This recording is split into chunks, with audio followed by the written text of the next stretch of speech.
Hello my amazing viewers, welcome back to my platform. Good morning, good afternoon, good evening, depending on when you are meeting this video and your time zone.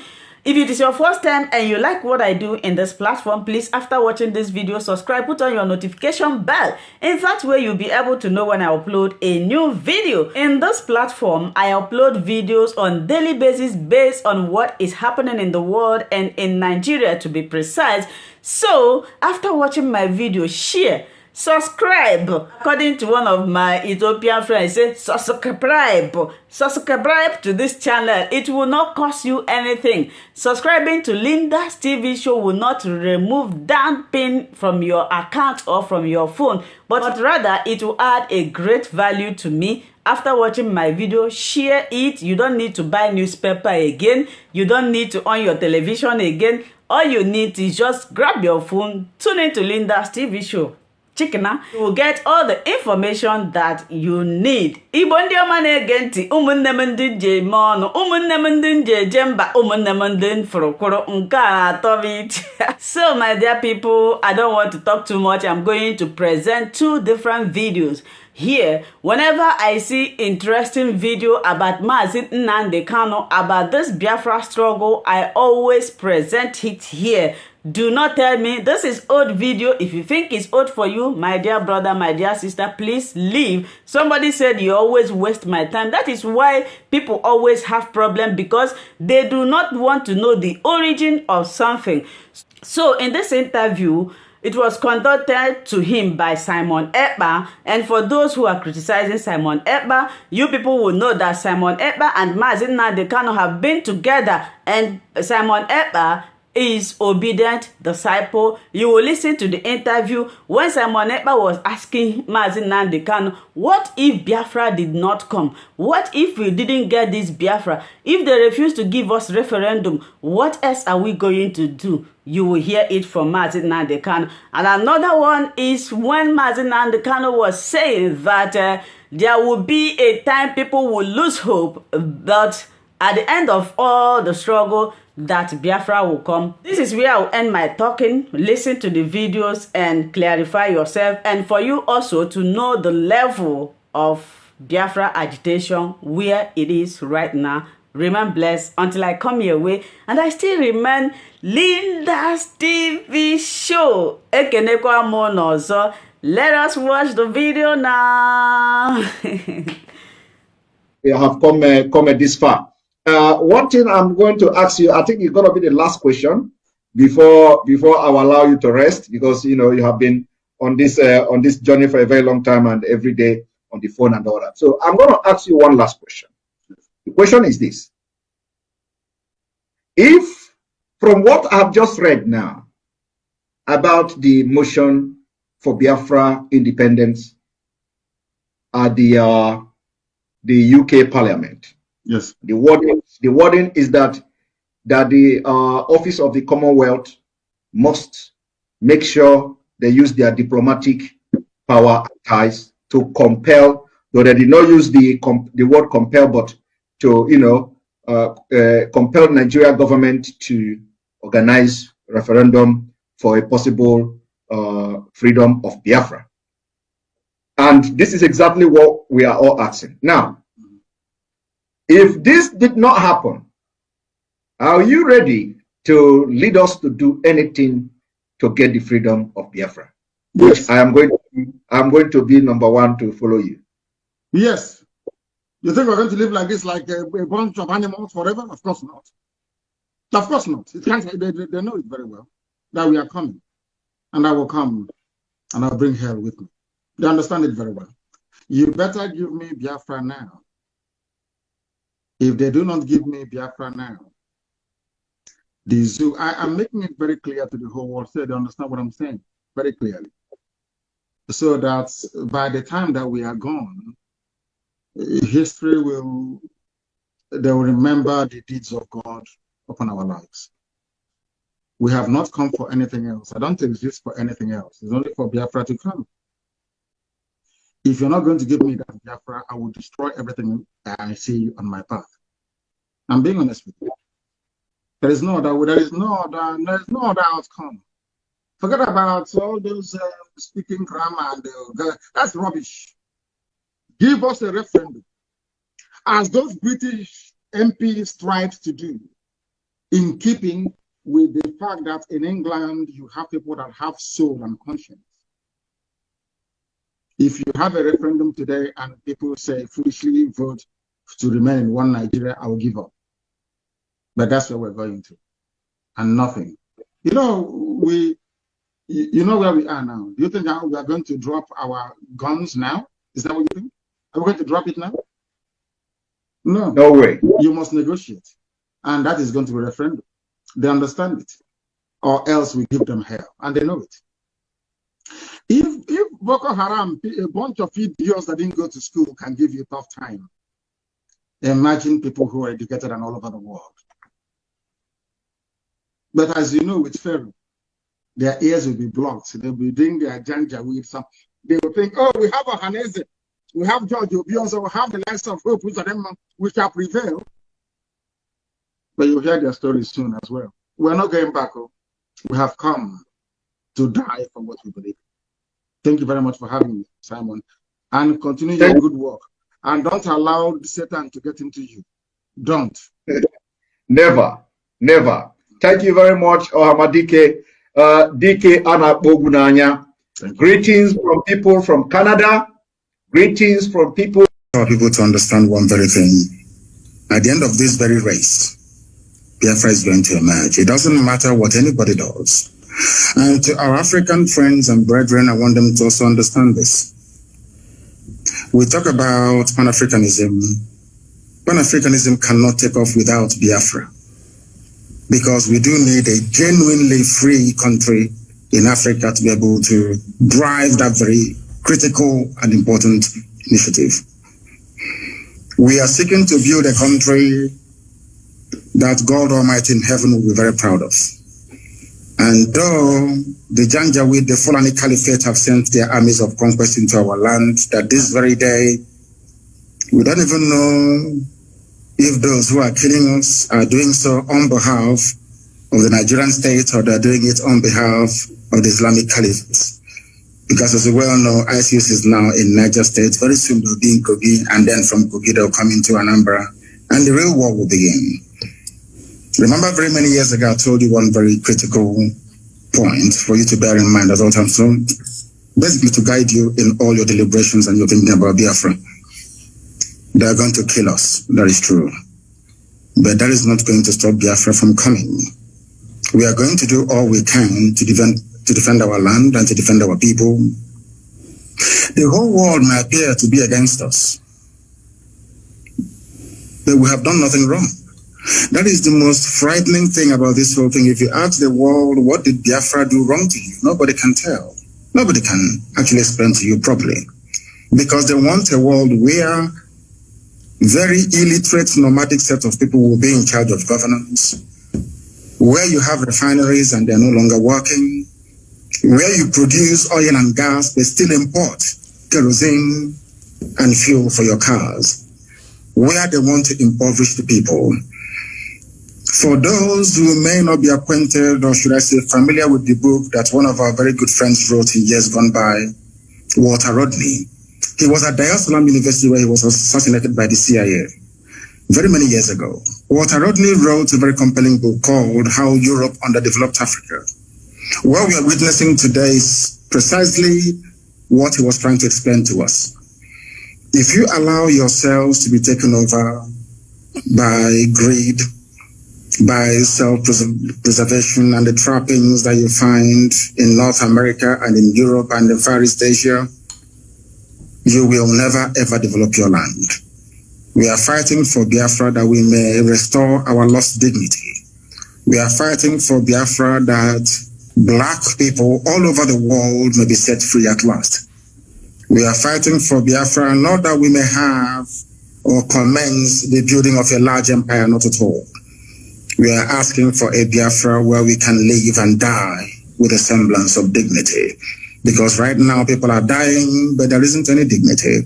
We must stand very tall and very strong, resist our enemies. That thing that we are thinking now that is impossible to accomplish very soon, you will say it. We must remain resilient.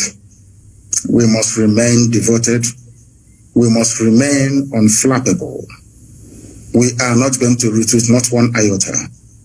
If at the end of this race there is only one Biafran man and one Biafran woman left, may they continue to expand.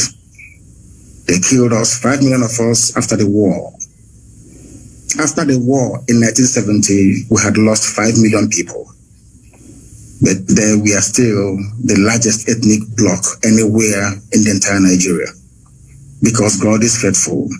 And at this very critical time, this very Elohim that we worship is not going to abandon us. I'm not saying we're going to fold our hands in prayer and fasting alone. No, we are going to do what we have to do to ensure the survival of our race. An attempt has been made in the past to exterminate us. The British supported the killing and the mass slaughter of Biafrans because of crude oil and gas. That Ojukwu told Harold Wilson, we cannot give to you. This resource belongs to the people, and that was the end of it. And he said, because of that, we're going to kill you. And sadly, Britain is still doing something till this very day. A supposedly civilized and advanced country, aiding and abating the slaughter of an indigenous population because of oil and gas. Therefore, I'm asking all of you to remain very resolute, to remain very strong. Do not allow yourself to become distracted. We have almost won. As Dr. Pasanga said here a short while ago, we have awoken the consciousness of not just ethnic nationalities within Nigeria, but the entire African continent as a whole. We have won the debate. Now is the time for us to restore Biafra. And once that is done, believe you me, everybody will come to Biafra and to pay homage. Or should I say pilgrimage in this case. So we are winning. Many are dying, I know that to be true. A few days ago, we lost the mother of our very, very formidable barrister, Okorafo. But that's not going to stop us. Because I know that they will kill us, we will kill them in the end. Biafra will come. And Biafra is very, very close. I want our people to develop the mindset of the Afghans. Never say die. There were a group of people called the Mau Mau in Kenya. There were a group of people called the Kumeko in our land. These are the two people that fought the British to a standstill. Go and ask anywhere. And the remnants, of course, of Benin Kingdom, we must acknowledge them because they also fought very gallantly as well. We did not fight because we didn't like the Bible that the white man brought to us or the whiskey that accompanied it. We fought because we are free people. The time has come for us to restore the kingdom of heaven upon the face of this earth. The time has come for Biafra to be reestablished. The time has come for Black Africa to be free. The time has come for every Black person, regardless of where you are in the world, to stand tall and to say, I am an African. Remain very strong, remain very resolute, and may Chukwu Kikabiyama be with you all. Thank you. Thank you very much. Thank you, sir. Thank you very much. Before you go, I would like to show you the newspapers in Kenya, in Nairobi. You are very far. You must be missing some of these papers. The Standard. Can we, production team? I'm on the ground now. The Standard newspaper in Kenya. The headline here is not on the Biafra where we still have. The only problem in Kenya, we don't have a crisis of dividing a nation. We have the Standard newspaper said, who failed Uhuru? The blame game. That's the headline. But one key thing that stands out in the newspapers, why we are struggling to put Africa in order, is His Excellency President Uhuru Muigai Kenyatta last night opened one of the biggest ports in Africa. You talked of Nigeria having oil, but it doesn't have even petrol at the petrol station. Jesus Christ. Terrible. But President Uhuru Kenyatta, while yesterday opening the petrol, the port in Lamu, he said this port will connect the east to the west. east to the north, east to the south. That is the thing that we have here now in Africa, in East Africa. We want to thank President Uhuru Kenyatta again for putting infrastructure for people to get in a car and take 10 days and arrive in Anambra. Is it Anambra? Yes. That's right. Yes, that's right. That's yes. what we want. I have been sent so many messages from Dubai.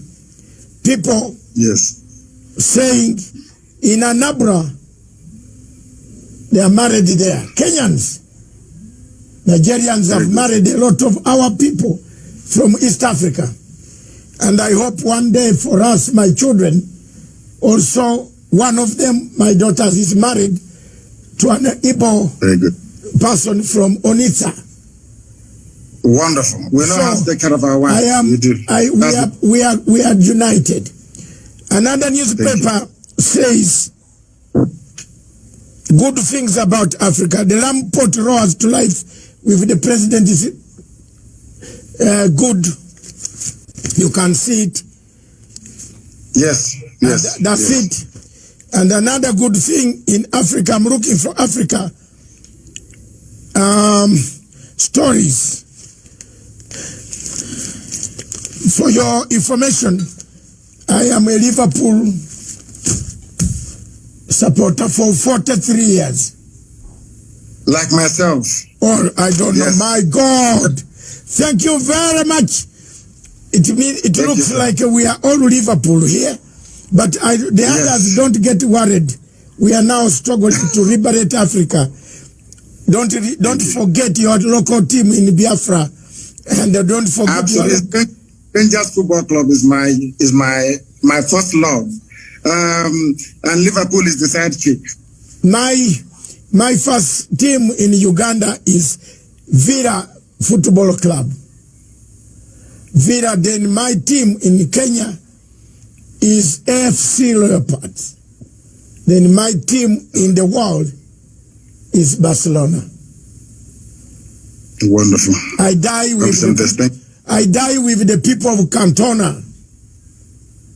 I like Cantona. And you can now guess why I like Biafra. Yes, of course. So thank you very much. Thank you very much. Thank you very much, Honorable His Excellency Nnamdi Kanu, the leader of indigenous people of Biafra. I want to take this opportunity to thank you and to tell you that my television station is linked, will be linked directly to every system of the Biafran people. Everywhere. Thank you very much. We shall, let's today make a formidable move. I am not here for money. I never asked for a penny from any Nigerian in order to broadcast. I started broadcasting with passion. I have already told you one of my daughters is married to a man from Onitsha. And this man comes to my house, tells me the story. You know, in London, he tells me the story. I have been a supporter of the people. That Obasanjo there, you see walking free. It was me demonstrating at the Nigerian embassy for Abacha to release him with Chief Abiola. I wanted them released together with Osuji, who is the president of ICC. We used to come there every Friday for Obasanjo to have freedom. But when Obasanjo came out, he looks for money. Anywhere you find Obasanjo, you know he's looking for money. I'm sorry to tell Nigerians, may God bless me for being truthful and honest. There's no conflict. There's no conflict Obasanjo has ever solved in Africa. Even when even when we went for Zimbabwe Troika in Melbourne House, Obasanjo sided with Australia to expel Zimbabwe from the Commonwealth. That's the man you have. But thank you very much, God. Jesus Christ, hold us. Don't tire Keep on the struggle. Keep fighting. I will. Keep Thank democratically sending the message. You need a referendum. Peaceful ways. Don't give up. May God hold your hand. Thank you very much. Thank you. Thank you, sir. Thank you for having me. Thank you very much. Yes. Viewers, this station, therefore, is for Africa, by Africa, with Africa. Long live Africa. Ciao.